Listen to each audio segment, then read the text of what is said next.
Hello உறவுகளே, எல்லோரும் எப்படி இருக்கீங்க? Welcome to அம்மாஸ் food product. Last வீடியோவில் இந்த பழைய சாதத்தில் செஞ்ச முறுக்கு வீடியோ போட்டிருந்தோம். அதுக்கு அவ்வளோ லைக்ஸ், அவ்வளோ ஷேர்ஸ் பண்ணியிருந்தீங்க. அதுக்கு ஃபஸ்ட்டு எல்லாருக்கும் பெரிய தேங்க்யூ.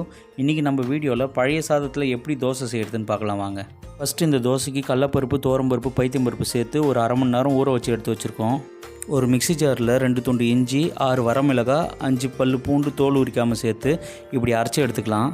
அடுத்து மிக்ஸி ஜாரில் பழைய சாதம் 1 கப் சேர்த்து லைட்டாக தண்ணி மிக்ஸ் பண்ணி அரைச்சி எடுத்துக்கலாம். 1 கப் அளவுக்கு பச்சரிசி மாவோட தண்ணி சேர்த்து அரைச்சி எடுத்துக்கலாம்.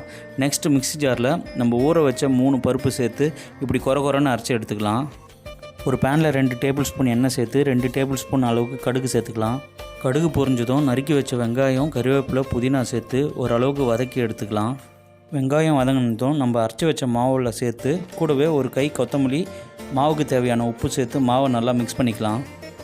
மாவு இந்த அளவுக்கு தோசை கன்சிஸ்டன்சிக்கு மிக்ஸ் பண்ணதும் தவாவில் 2 கரண்டி அளவு மாவு சேர்த்து உங்களுக்கு தேவையான சைஸ்க்கு தோசை ஊற்றி 2 ஸ்பூன் ஆயில் சேர்த்து ஸ்லோ ஃப்ளேமில் வெந்ததும் இப்படி திருப்பி போட்டுக்கலாம். தோசை 2 சைடு வெந்ததும் ஒரு தட்டில் எடுத்து வச்சு நம்மளுக்கு பிடிச்ச சட்னியை போட்டு சர்வ் பண்ணால் பழைய சாதம் தோசை ரெடி. உங்களுக்கும் இந்த டிஷ் பிடிச்சிருந்தா நீங்களும் உங்கள் வீட்டில் செஞ்சு பார்த்துட்டு எப்படி இருந்துச்சுன்னு சொல்லிட்டு கமெண்ட் பண்ணுங்கள். இந்த வீடியோ உங்களுக்கு பிடிச்சிருந்தா மறக்காமல் லைக் பண்ணுங்கள், ஷேர் பண்ணுங்கள், சப்ஸ்கிரைப் பண்ணுங்கள். மீண்டும் ஒரு வீடியோவில் சந்திக்கும் வரை டாட்டா, பை பை.